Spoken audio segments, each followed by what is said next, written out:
the greatest people of Israel. Our scriptures have left us a message, and now our mission is to implement it. We're creating the future which the sages spoke of. Climate disasters are rumbling all around us, and the world needs our help.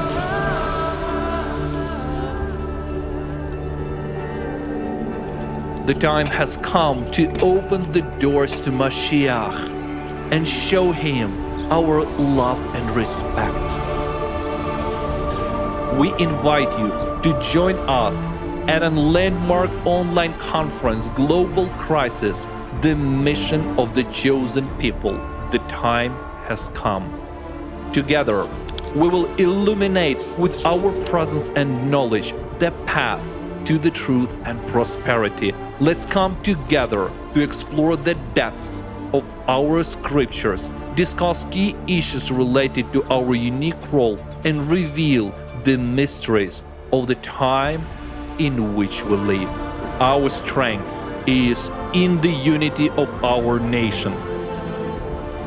On June 4th at 6 p.m. Jerusalem time, on CreativeSociety.com website, join and watch the conference, and please invite your close ones and friends. Together, we will reveal the light of true wisdom and show that we, the people of Israel, are a source of hope and blessing to the whole world. Yashar Koach.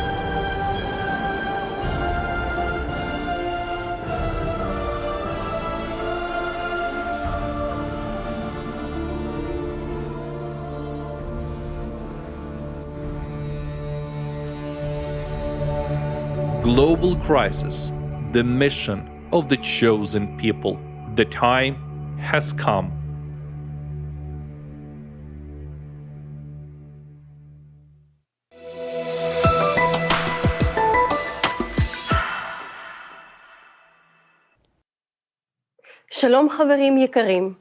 Good afternoon, dear friends. We welcome you at our conference, Global Crisis, the mission of the chosen people. The time has come. The idea to conduct this event came after watching the international online forum, Global Crisis, There is a Way Out, which was held on April 22, 2023, in more than 180 countries around the world. We were deeply impressed, if not shocked, by the information presented at the forum. Our world is indeed experiencing multiple crises which cannot be solved in a consumerist format of society. But the most important crisis for all mankind is the climate threat, which in the next few years could wipe out the entire human population on the planet. Since the people of Israel live on virtually every continent of the globe, we wondered how we could notify both our people and all the peoples of the earth of the global catastrophe as quickly as possible. How to tell people quickly and clearly that there is a way out of this climatic collapse, and what role our chosen people can play in surviving all of humanity and saving them. Today, we face the harsh reality, and our world faces the brink of an abyss, and that is why we, people of Israel, the women, the mothers, are gathered here with you today in a live broadcast. We feel it is our duty to inform all of our people of the impending catastrophe, of that there is a way out. This conference right now is being translated into more than 50 languages and broadcasted on numerous media platforms. Today, we face the harsh reality of irreversible changes in our planet's climate. These changes are leading to an increase in devastating climatic disasters that are becoming stronger and more dangerous each year. Floods, forest fires, hurricanes, typhoons, earthquakes, droughts, severe storms are all becoming part and parcel of our reality. We see climate disasters around the world destroying homes and entire cities, destroying crops, and most disturbingly, taking hundreds of thousands of lives. And these facts cannot be erased. This is the harsh truth that we face every day. But what leads to such increase in natural disasters? What challenges do people experience when facing a natural disaster? What do the survivors want to tell to the world? What climatic challenges will we as humanity face in the near future? And are we prepared for them? What will the residents of Israel have to face, and what do the climatic anomalies that are recorded in the territories of the Middle East tell us? Today, you will learn the answers to these questions and to the most important question of all, how to save your life and the lives of your loved ones from the impending planetary climate threat that already affects everyone. Unfortunately, destructive and rampant natural phenomena are also becoming a disturbing reality in Israel. Let's watch a video about what dangerous changes have occurred in our country's climate within a few years and how this has affected our lives.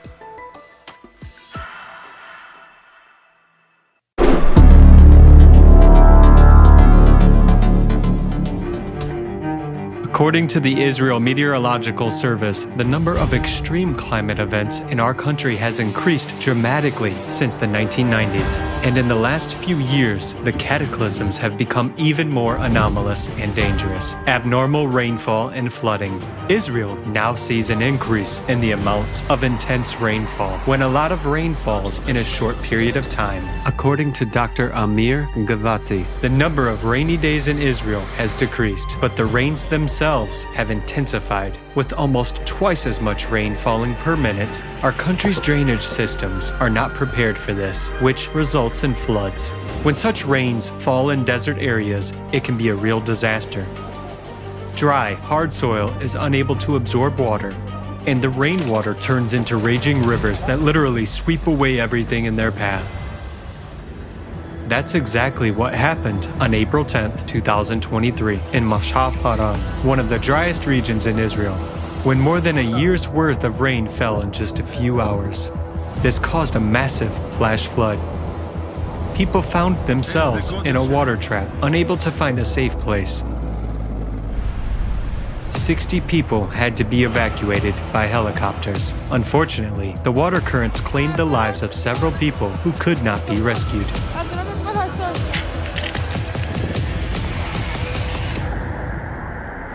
The frequency of intense rains is rapidly increasing, not only in Israel, but worldwide. Take a look at how much the intensity of precipitation has changed over the past 20 years. They are marked in blue on the maps.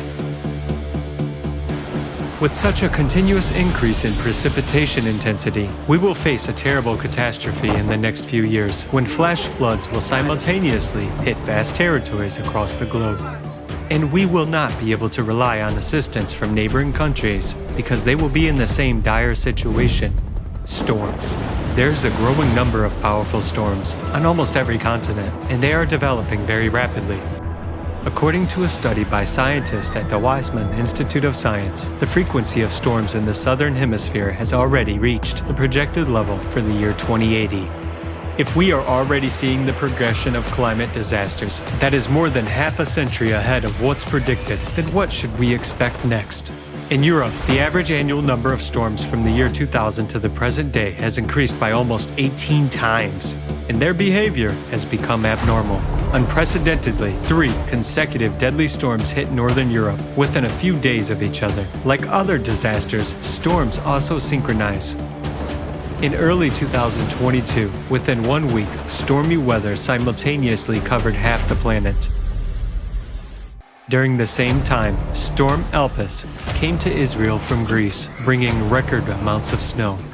On Mount Hermon, snowdrifts reached nearly 2 meters in height, and in Jerusalem, about 20 centimeters of snow fell.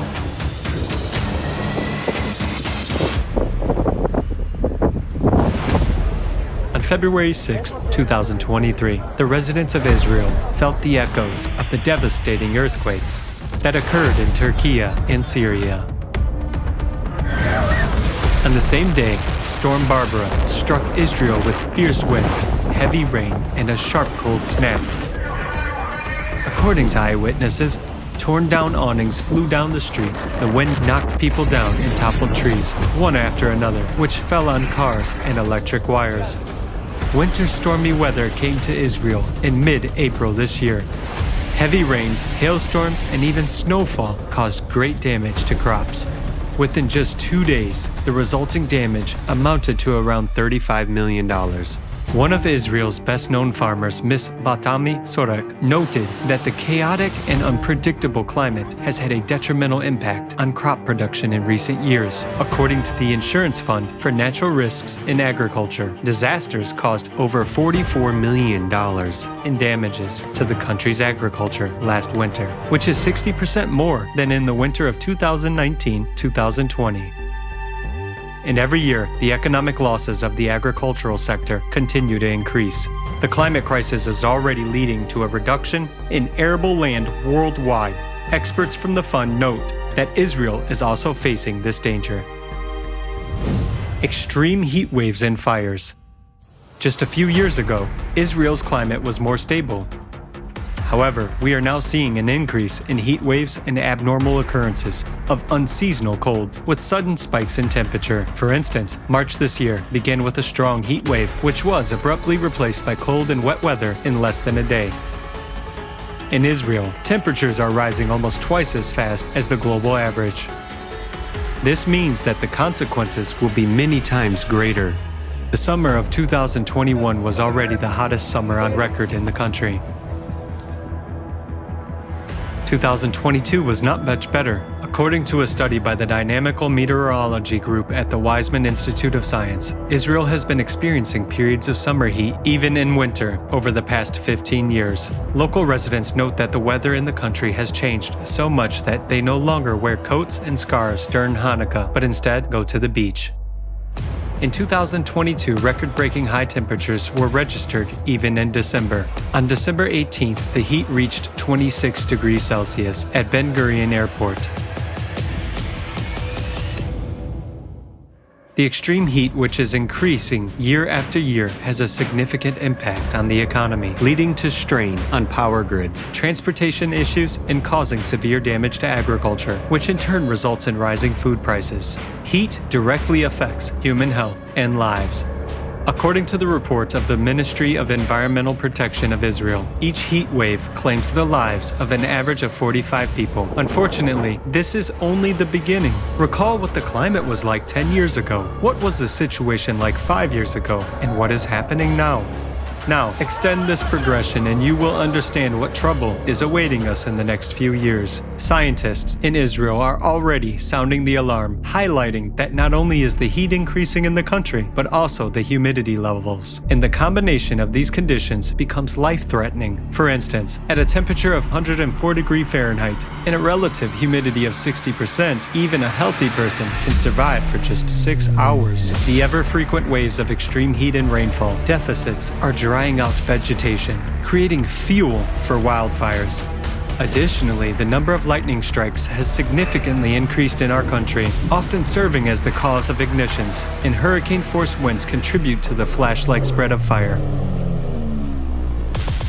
According to the report by the Israel Meteorological Service, the average number of fire-prone days per year has increased since the 1980s. The number of days with a higher danger level has increased by 2.5 times, while those with very high and extreme danger have tripled.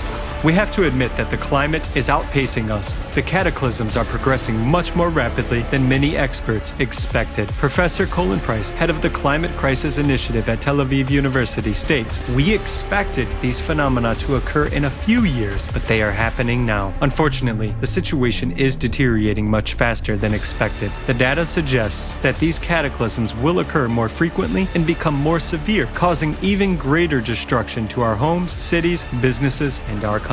We have never faced such a progression of climate catastrophes before. Why this is happening and why this is only the beginning will be explained further.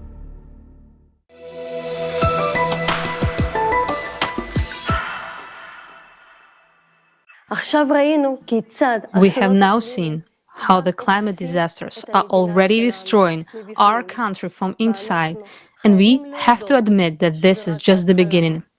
This is just a hint of what we have yet to face, and unfortunately, we don't have to look for examples of large-scale disasters caused by the planet's climate change. Most recently, our neighbors, Turkey and Syria, were shaken by two terrible earthquakes. We, Israelis, have felt the bitterness and suffering of the people of these countries. So much destruction, so many deaths. This tragedy left a deep scar in our hearts. And it was a moment when something that unites us as human beings, our conscience, and our readiness to help one another came to the fore. This tragedy made us rethink many things, and above all, realize the proximity and reality of danger. But of course, nothing compares to what the people who were there at the time of the earthquakes experienced, the survivors, the people who managed to get out and found the strength to live, although many of them lost many of their relatives and loved ones. Now, we would like to show you a documentary film about these terrible events in Turkey, in which the eyewitnesses describe what they have gone through. This film was created by volunteers of the Creative Society Project and presented at the International Online Forum Global Crisis. There is a way out, which has been translated into more than 150 languages.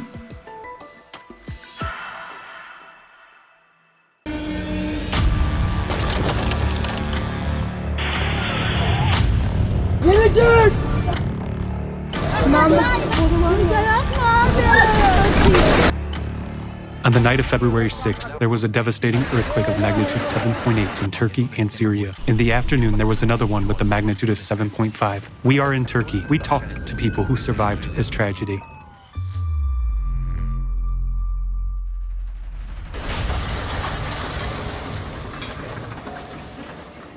Everyone was living a normal life, making plans for tomorrow, getting the kids ready for school. None of them expected that, and in 2 minutes, everything was over. Total zero. You have to start your life all over again, and thank God if you're still alive, but for many people, life was over in an instant.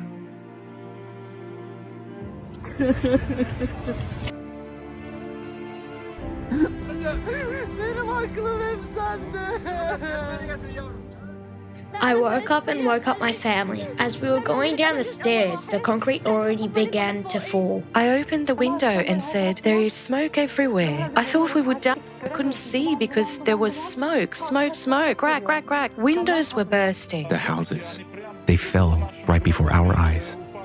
And there was so much dust, as if a bomb exploded somewhere nearby. Communication with these people made a strong impression, and we must pay tribute to them. It was impossible to listen to it. I mean, it was very hard psychologically to listen to it, yet they survived it. The buildings collapsed. Everyone outside was in such a hell. People who had left their parents inside and were unable to get their children out during this time were crying for help. One man who we interviewed lived on the 5th floor. He said the house just collapsed. When the earthquake started, I ran out onto the balcony, and 2 minutes later, I just stepped on the ground. The apartment building next to me completely flattened to the ground. 7 floors of apartments flattened to the ground. There was a woman and a man. The woman was lying on the ground crying, "Give me my baby back." There was a girl. The girl was on the concrete on top of the ruins. I picked her up, but she was not alive. I heard people screaming. People kept on screaming under the rubble of the apartment building. Those balconies are piled up on top of each other, intertwined. I mean, they were piled up in such a terrible way, trapping babies inside. They remained in those collapsed houses forever. Not a single building remained. Hatay was ruined. Hatay was destroyed. We had been searching everywhere for 2 days. There was no residents in any of the buildings. I've never seen such an earthquake in my life. I don't think there was a single person we talked to who didn't mention that someone